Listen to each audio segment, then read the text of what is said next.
और 5 साल के बाद आज से सिक्किम से कैलाश मानसरोवर यात्रा की शुरुआत हो गई है। सिक्किम के राज्यपाल ओम प्रकाश माथुर ने कैलाश मानसरोवर यात्रा को हरी झंडी दिखाई। राज्यपाल ने कहा 5 वर्ष बाद केंद्र सरकार के प्रयासों से ये यात्रा फिर से आरंभ हो पाई है। सहयोग के लिए उन्होंने सिक्किम की जनता का भी आभार जताया।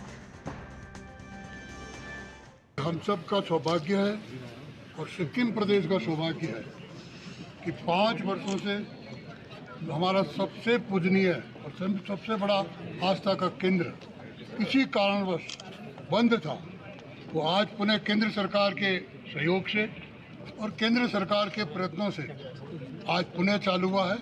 और मैं सिक्किम की पूरी सरकार, स्टेट सरकार और सिक्किम वासियों का भी आभार मानता हूं कि उन्होंने 2-3 दिन से लगातार उनका अच्छा सेवा की है। उनको जैसे यात्रा में जाए उसी तरह से उनका व्यवहार किया है। और मेरा भी और सिक्किम के हमारे सारे मंत्रिमंडल के जो यहाँ आए हुए लोग हैं उनका भी सौभाग्य है कि हमें इस बड़े तीर्थ यात्रा को पहले ग्रुप को रवाना करने का मौका मिला।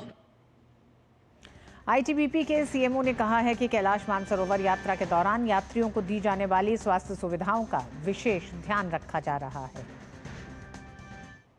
As regards this first batch of KM Yatra, basically our medical team at Delhi, they had initially screened all the applicants and they found these 36 batch of yatris basically who were basically cleared for this yatra, and after ensuring all the cardiovascular fitness. And further they acclimatized en route, and the second stage acclimatization was done at Sheradang by our medical team, 3 medical officers. And on scrutiny, more or less I'm happy to say that other than age related issues and minor issues, more or less their parameters are within acceptable limits. और मानसरोवर यात्रा पर जा रहे श्रद्धालुओं ने यात्रा में बेहद उत्साहित हैं। उन्होंने प्रधानमंत्री नरेंद्र मोदी का आभार व्यक्त किया। I'm traveling in the first batch of Kailash Manasarova Yatra, traveling towards through Nathula Pass. This yatra is very, very important for me, and I thank the Prime Minister of India, Mr. Narendra Modi, for facilitating the services by talking with the China government. And also I thank the Andhra Pradesh Chief Minister, Mr. N. Chandrababu Naidu, for facilitating all this yatra, all throughout the yatra. And I'm very thankful to the God as well for inviting me to his holy abode. A call from Lord Shiva is very, very important for every Hindu who is born in India.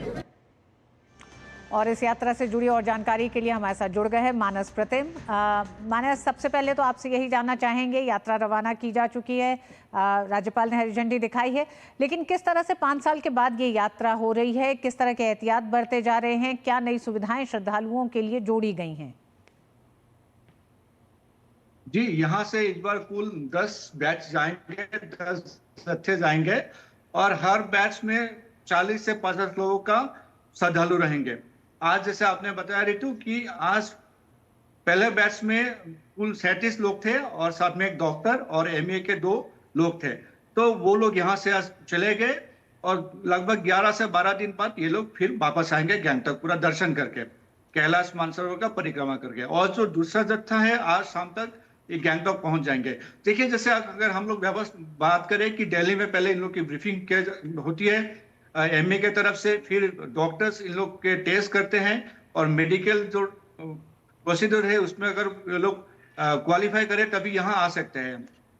फिर flight से ये लोग बागडोगरा पहुंचते हैं और उसके बाद से सिक्किम सरकार और केंद्र सरकार की जितने भी संस्था है यहाँ पे लगे हुए हैं, सब इन लोग को गैंगटॉक लाते हैं। गैंगटॉक में 1 दिन रहना होता है, फिर एक यहाँ पे 17 माइल बोल के जगह है, यहाँ पे 2 दिन रुकते हैं और फिर सेराठंग में 2 दिन रुकते हैं। ये इसलिए क्योंकि यहाँ का जो आबोहवा है और हाई अल्टीट्यूड में कैसे मौसम होगा तो जानकारी दिया जाए और एक्लिमेटाइज किया जाए।